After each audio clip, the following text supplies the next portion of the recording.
Okay, so we're doing tangent function this time. So we did sine and cos yesterday, right? So we can plot all these points. You can put it on your calculator, and that's what they have you do. Again, with the line supposed to be right there, right? But what I find that trig tour thing that I was using last time is kind of helpful to picture what's going on there. So we're gonna switch it from a cos function to a tan function, and you can see right away that the way the graph looks down here is weird, right?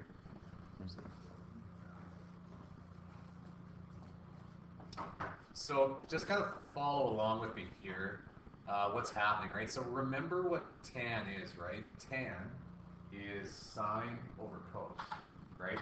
Tan is y over x. So you're thinking like SOHCAHTOA, right? The TOA part of it is opposite over adjacent, right? The green over the blue. That's what's happening there, right? So then this graph is just a reflection of that, right? So if you think about right down at the bottom, so when you're at 0 degrees, right? So then do remember degrees is going this way for us here. So if you're at 0 degrees, well, that makes sense. Your green arrow there would be 0, right? Your y is 0. So 0 divided by the blue arrow is 1. So 0 divided by 1, it makes sense that you would be starting at 0, right?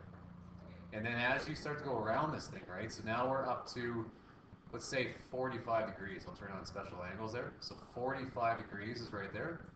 Well, yeah, that makes sense, right? Because the green arrow divided by the blue arrow, this would be like root 2 over 2, and this would be root 2 over 2. That'd be 1, right?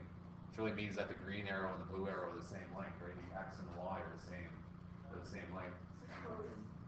Oh, okay, so then keep going around this thing. Something else happens. I was turning off special angles for a second. When you think about what's happening here, right? So now let's get like really close to the top there. And I think about what's happening, right? You've got, this value, this green arrow, right? That's 1, or like really close to 1 at that point. But the blue arrow, right? The x value here, that's getting like ever closer to 0. What happens when you go something divided by 0? You can't do it, right? And on the graph, what you get is an asymptote, right? So right at the top there, where we have 1 divided by 0, that's an asymptote on this graph. So it's like straight up and down. So you can see that like this line is like going up to infinity right before it gets to that asymptote, right? And then when you come around the other side, right? Now I've got a green arrow that is +1, but then I'm dividing it by like this blue arrow is like 0.00000001. This negative, right? So now I've got a negative value for tan. So now it's like really this line's going infinitely down right here. And then as we continue along, you can see once we get back to pi or 180 degrees there, it makes sense now, right? We've got 0 divided by 1, right? The green arrow's 0, the blue arrow's 1. And then the pattern will start again on this side. So now we've got -1 or close to -1 divided by a really tiny little number. This thing is going to start approaching infinity up until it's an asymptote. And then back to 0. Does that kind of make sense how this is looking? Yeah. So this one looks quite different, right? There's asymptotes all over the place. Okay, so yeah, let's go back to this now. I think that's the gist. That's really why I was gonna draw this on here. So I think for the most part, let's just label this. So I'll go 0.5, and then 1, and I'll show a little bit more. So we'll go 1.5 and 2 at the top. And same thing, the negatives on the bottom. So negative 0.5, -1, -1.5, -2. And across my x, I'm going to go every 3, right? So we'll go 60 degrees is what we're going to say. We're going to place degrees this time. So 20, 40, 60 is what each one will represent 20 degrees, each box. Okay, so then 60, 80, 120 degrees. Okay, and then 180 degrees. And then 270 degrees. Oh no, sorry, 180 to 240. Doing that. 180 and then 240 degrees, and then 300 degrees, and then we'll say 360. It's right there. Okay. So now just in general, we're gonna just do the same thing as that trig tour thing we were looking at. So let's say we know we're gonna start at 0, right? Because the y divided by the x is 0 at that point, like the green arrow divided by the blue arrow was 0. Okay. And then just generally, we don't need to plot them all. Let's go like at 1, right? So at 45 degrees, so that'd be about here. That'd be 1 right there, right? Somewhere in there.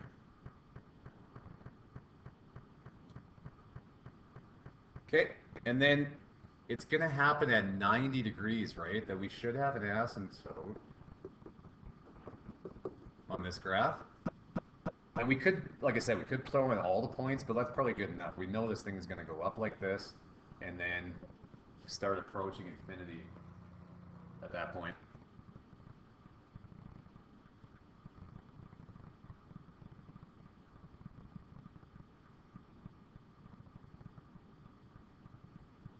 Okay, and now, if I look back at my trig tour thing, well, we know it's going to come from down here, right? It's going to be approaching this way. So let's just kind of see here when I'm going around. So special angles. Let's make it degrees, yeah. So at the top, that was the first asymptote, and then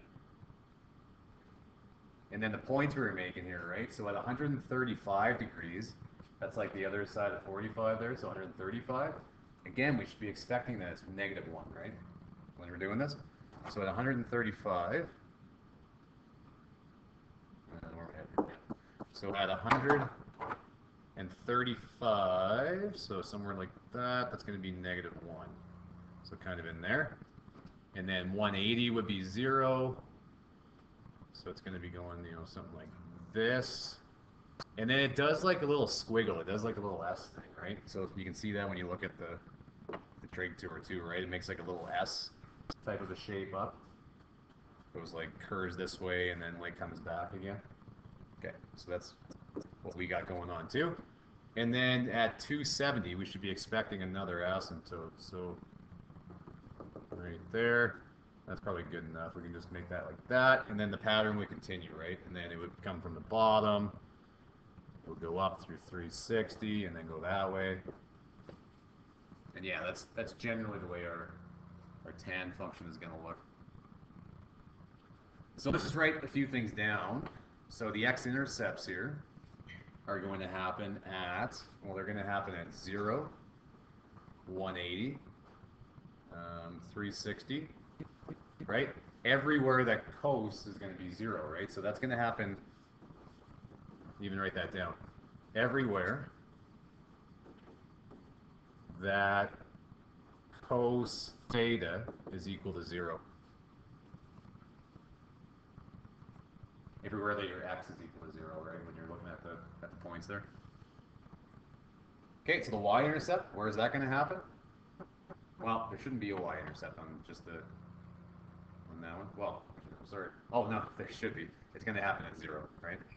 It's going to, because it comes from the origin. This thing would come down there too, so it crosses right through 0, like 0.00. 0, 0. Okay, equation for the asymptotes. So equation of the asymptotes, this is like a vertical, or vertical line, right? So I'm expecting this to be like x is equal to something now, right? So this is going to be x is equal to, and then what would that be equal to? It would be equal to like 90 degrees, or, you know, 270 degrees, and so on, right? We could write that in general form, and you'd say, well, it'd be 90 plus 180n, where n is a number of integers. You could write it that way too if you wanted to. But as long as you get the idea there. Okay, and the median, you guys remember what the median is?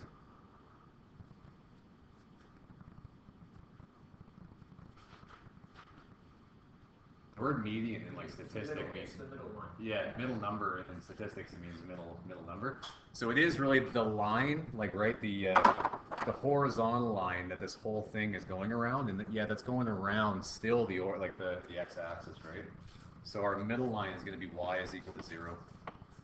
So y is equal to 0. I forgot period. Sorry guys.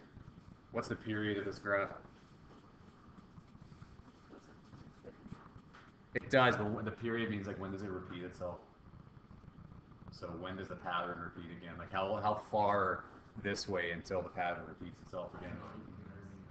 180, right? So you can see here this thing is on its way up, right? And here it's on its way up. So that's the pattern starting to repeat itself again. So that happens every 180 degrees. Or every pi, yeah. 180 degrees or pi. Okay, the domain of this graph. So the domain, we would say, we can do it all with the fancy brackets and everything. We'll do it that way. So x cannot equal 90 degrees plus 180n, where n is a member of the integers. Right, so it just means every 180 degrees we're going to run into the number that it can't be, right? So 90 plus 180 plus 180 plus 180, or the whole fact that this is like an integer, right? That means that the n value could be like a negative number, so then you're minusing 180,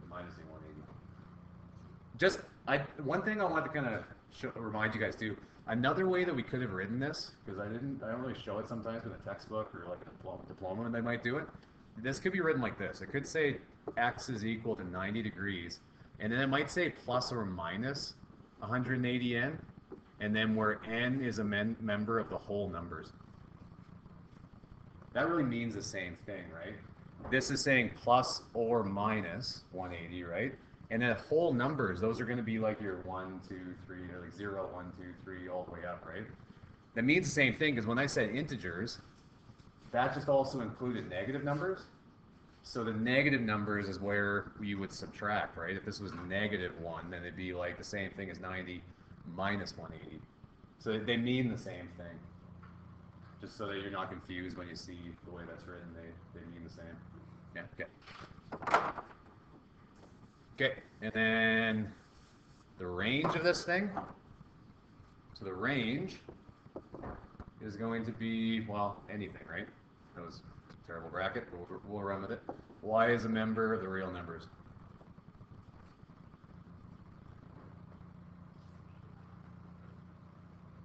Okay, all right. How is this graph of the tangent function different from those of the sinusoidal functions? So it's kind of obvious, I think. I don't know. There's asymptotes, right? It continues that the range is like there's lots of things there, right? The range goes up to like forever on either side. Because the sinusoidal graph has a top and a bottom, right? They actually have a defined range, and the asymptotes. There's numbers that it's not allowed to be.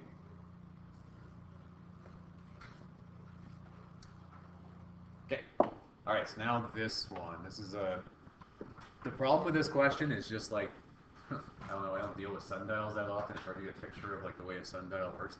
But it says a simple sundial has a gnomon that is 10 centimeters tall. If the angle of the sun with respect to the gnomon changes from negative 75 degrees at 7 to positive 75 degrees at 5, and it says write an equation for the length of the shadow in terms of the angle of the sun. I think we need like kind of a picture to even know what it's talking about here. So maybe I can draw this over here. So let's draw a picture. And it'll look like this. So a gnomon is the piece that stands up on a sundial. It is called a gnomon. Okay. So then if this is the ground like this, right? And you've got the sun. You've got the sun, sun green, shining this way, right? It's gonna shine down and make an angle here.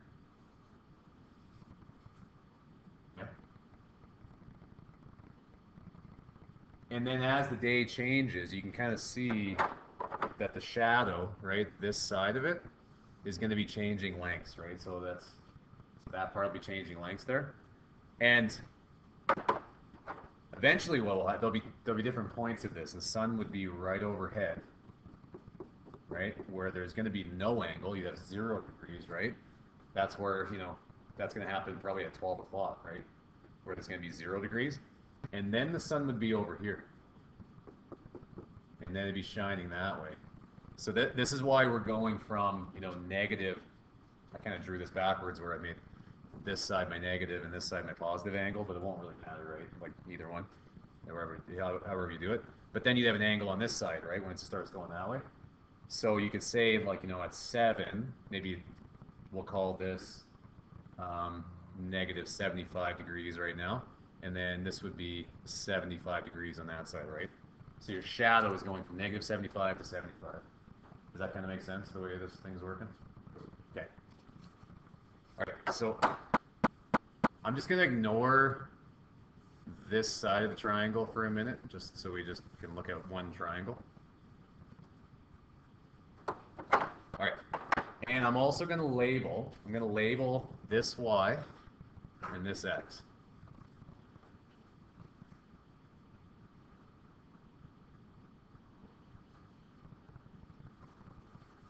Now, can anybody tell me if I want a function of y with respect to the angle, like with the angle changing, you guys know what my equation would be? There's a little hint here. This is less than tangent. What's that? Yeah, it is. Right, yeah, sorry, I should have wrote that in too. The x is just 10 centimeters, right? So you can have that as 10.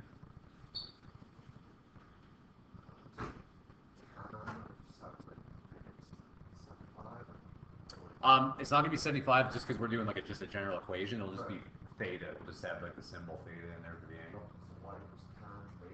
Really close. And this is where it comes from, is because, the TOA part of it, so tan theta is equal to opposite over adjacent, right? Or, y over x. All right, so in this case, here we could have started here, right? We'd say tan theta is equal to y, right, over 10. So now could you tell me what the equation is going to be? What would y be equal to? 10 times 10. Yeah, right. So then y is going to be equal to 10 times tan theta. Right, so this is going to be changing with the tan of the angle, right? So we can figure out, whatever the angle is, we can figure out how long the shadow is going to be. Yeah? Okay. All right, so determine the length of the shadow at 4 p.m. The problem is that we figured out this thing in terms of the angle, right? We didn't figure it out in terms of the time. But looking at this, what we can do is we can kind of figure out what the angle would be at a certain time, right? Just based on what they've given us. Does that make sense? Yeah, okay. So what we can do, so if you think about 7 a.m. to 5 p.m., right? There is 10 hours that have gone by. Okay.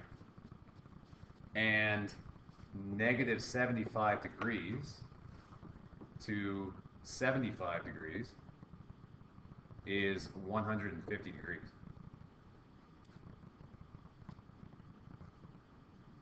So setting up like a little ratio here, what I can say is that there are 150 degrees for every 10 hours. Right, so what would be useful though is that if I figured out how many degrees there were in 1 hour, right, that would be more useful. So yeah, so if I go 150 divided by 10, then that's going to tell me that there is 15 degrees every hour. Right, so now we can just we can figure it out, right? So if it says determine the length of the shadow at 4 p.m., well, what I could do is I could say, okay, well, at 5 p.m. it's negative 70, or it's 75 degrees, right? So if I go back 15 degrees from that, I know what angle I'm at now, right? So I'm going to be 75 minus 15. So 75 degrees minus 15 degrees, I'm at 60 degrees, right? Okay, so that was it. So I figured out my angle, right? So now, remember, if I have my angle, right? I have my angle, I can figure out my shadow length, right? Because that's the equation that we wrote. So now we just plug it in. So we're gonna go y is equal to 10 times tan of 60 degrees.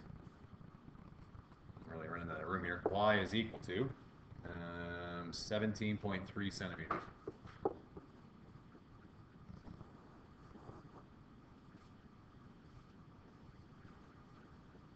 Okay.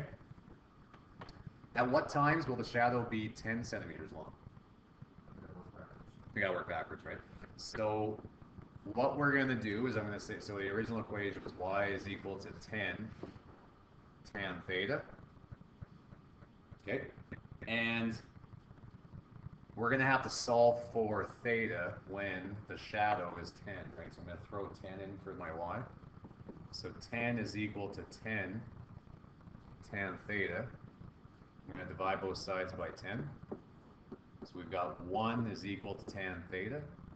All right, so now, do we know where tan theta is equal to 1? Thinking in degrees, because we've been talking about degrees, we don't need radians. Yeah, that happens at 45 degrees, right? So when that happens, so the angle that will happen at will be at 45 degrees. Okay, and now just remembering, there's really going to be 2 times this 45 degrees, right?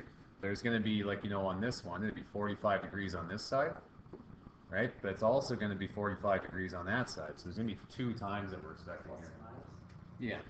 Well, let's figure this out now. So if you've got, if you drew it as a line maybe, right? So negative 75 degrees, right? And then on this side of the line, you've got positive 75 degrees. And then we know that it's going to happen at negative 45 degrees and at positive 45 degrees, right, is when that's going to happen. Do you guys know how much time has gone by from that point and that point? So negative 75 to negative 45, how much time has gone by based on what we said?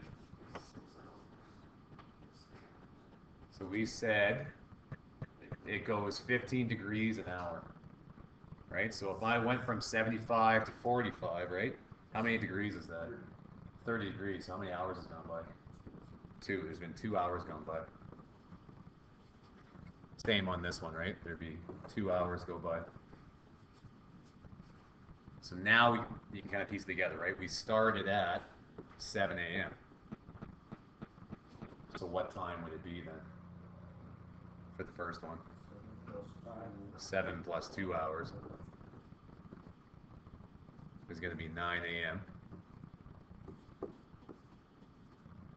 Okay, and then this one, this was at 5. I think it was at, right? So 5 minus 2, so 5 p.m.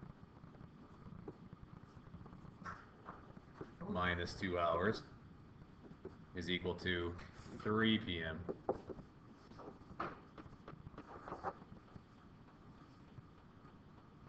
Make sense? There's a lot there. The biggest thing, like I said, was figuring out what the picture even looked like. I think normally they'd kind of show you a picture, so yeah. Okay, so that's it. Those questions.